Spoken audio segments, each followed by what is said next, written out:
जय श्री कृष्णा सभी को। भगवान श्री कृष्ण आप सभी की सभी मनोकामनाएं पूर्ण करें। आज मैं आपको सुनाऊंगी माघ मास के कृष्ण पक्ष की शतला एकादशी की व्रत कथा, जिसे सुनने मात्र से भगवान विष्णु की पूरी कृपा प्राप्त होती है।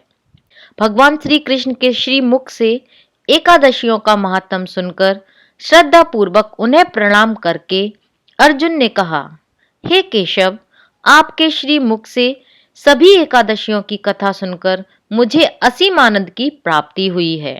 हे मधुसूदन, कृपा कर अन्य एकादशियों का महात्म सुनाने की भी कृपा करें।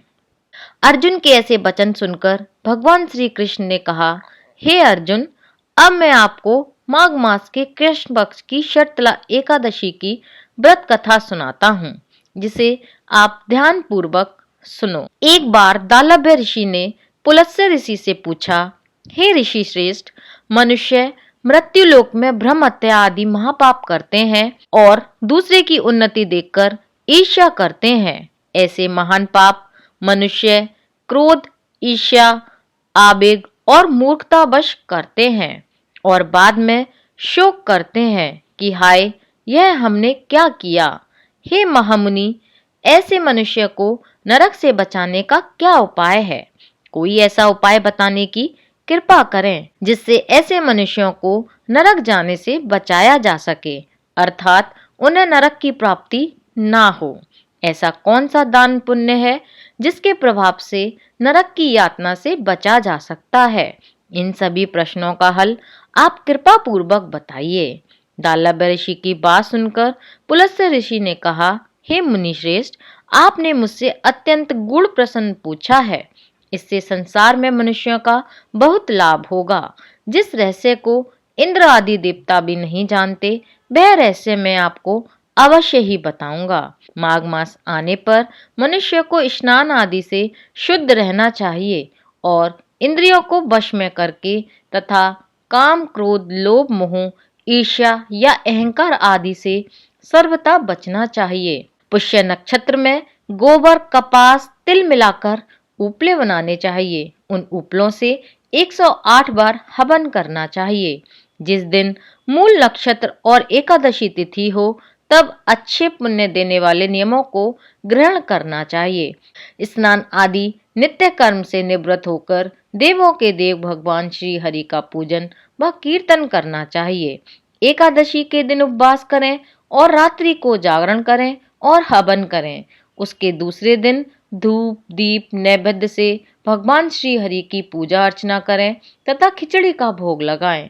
उस दिन भगवान श्री हरि विष्णु को पेठा, नारियल, सीताफल या सुपारी सहित अर्घ अवश्य देना चाहिए। इसके बाद उनकी स्तुति करनी चाहिए और कहना चाहिए, हे जगदीश्वर, आप निराश्रितों को शरण देने वाले हैं। आप संसार में डूबे हुए का उद्धार करने वाले हैं। हे कमल नयन, हे मधुसूदन, हे जगन्नाथ, हे पुंडरीकाक्ष, आप लक्ष्मी जी सहित मेरे इस तुच्छ अर्घ को स्वीकार कीजिए। इसके बाद ब्राह्मण को जल से भरा घड़ा और तिल दान करने चाहिए। यदि संभव हो सके तो ब्राह्मण को गौ और तिल दान देना चाहिए।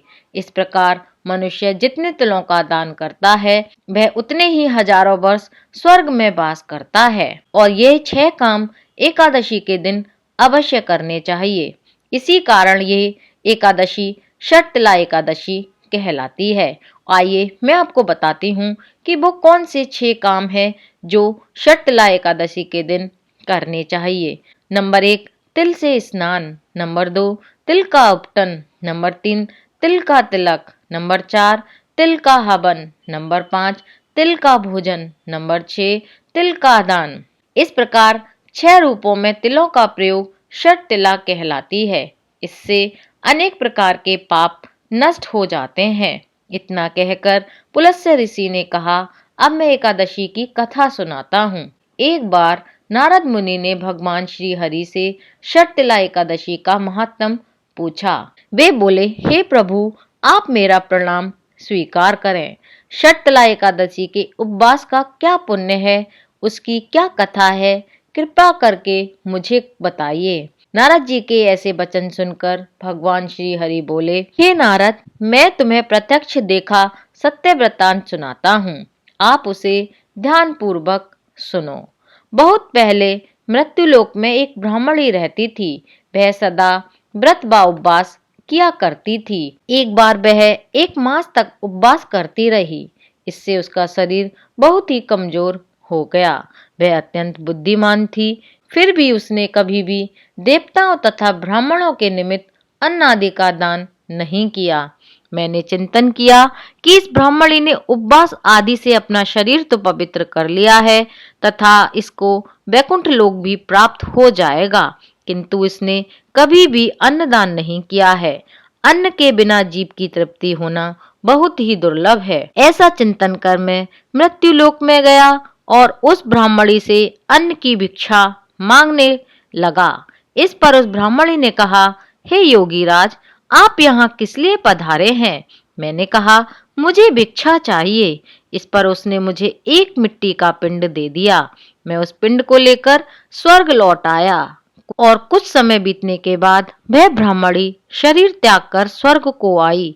मिट्टी के पिंड के प्रभाव से उसे उस जगह एक आम का वृक्ष सहित घर मिल गया, किंतु उसने उस घर को अन्य वस्तुओं से खाली पाया। वह घबराई हुई मेरे पास आई और बोली, हे प्रभु, मैंने अनेक प्रकार के व्रत आदि से आपका पूजन किया है, किंतु फिर भी मेरा घर वस्तुओं से रिक्त है। इसका क्या कारण है? इसके इस प्रकार के प्रश्न करने पर मैंने कहा, तुम अपने घर जाओ और जब देव स्त्रियां तुम्हें देखने आए तब तुम उनसे शर्तला एकादशी व्रत का महत्व और उसका विधान पूछना। जब तक वह ना बताएं तब तक तुम द्वार मत खोलना। प्रभु के ऐसे वचन सुनकर वह अपने घर गई और जब देव स्त्रियां आईं और द्वार खोलने के लिए कहने लगी, तब उस ब्राह्मणी ने कहा, यदि आप मुझे देखने आई है तो पहले मुझे शर्तला एकादशी का महात्म्य बताएं। तब उनमें से एक देव स्त्री ने कहा, यदि तुम्हारी यही इच्छा है तो ध्यान पूर्वक सुनो। मैं तुमसे एकादशी का व्रत और उसका महात्म्य विधि विधान सहित कहती हूँ। जब उस देव स्त्री ने शर्तला एकादशी का महात्म्य सुना दिया, तब उस ब्राह्मणी ने द्वार खोल दिया। देव स्त्रियों ने ब्राह्मणी को सब स्त्रियों से अलग पाया। उस ब्राह्मणी ने भी देव स्त्रियों के कहे अनुसार शर्तला एकादशी का उपवास किया और उसके प्रभाव से उसका घर धन धान्य से भर गया। अतः हे पार्थ, मनुष्य को अज्ञान को त्याग कर शर्तला एकादशी का उपवास करना चाहिए। इस एकादशी के व्रत को करने वाले को जन्म जन्म की निरोगता प्राप्त हो जाती है। इस उपवास से मनुष्य के सभी पाप नष्ट हो जाते हैं। इस उपवास को करने से जहाँ हमें शारीरिक पवित्रता और निरोगिता प्राप्त होती है, वहीं अन्न तिल आदि दान करने से धन धान्य में बढ़ोतरी होती है। इससे यह भी सिद्ध होता है कि मनुष्य जो जो और जैसा जैसा दान करता है और शरीर त्यागने के बाद उसे फल भी वैसा ही प्राप्त होता है। अतः धार्मिक कृत्यों के साथ साथ हमें दान आदि अवश्य करना चाहिए। शास्त्रों में वर्णित है कि बिना दान के किया गया कोई भी धार्मिक कार्य संपन्न नहीं होता। और यह थी शर्तला एकादशी की व्रत कथा। मैं उम्मीद करती हूँ आपको ये कथा अवश्य पसंद आएगी। अगर पसंद आए तो इस वीडियो को अवश्य लाइक करना और अपने फ्रेंड्स और फैमिली मेंबर्स के साथ शेयर भी करना। मिलती हूँ फिर एक नई कहानी के साथ। तब तक के लिए जय श्री कृष्णा।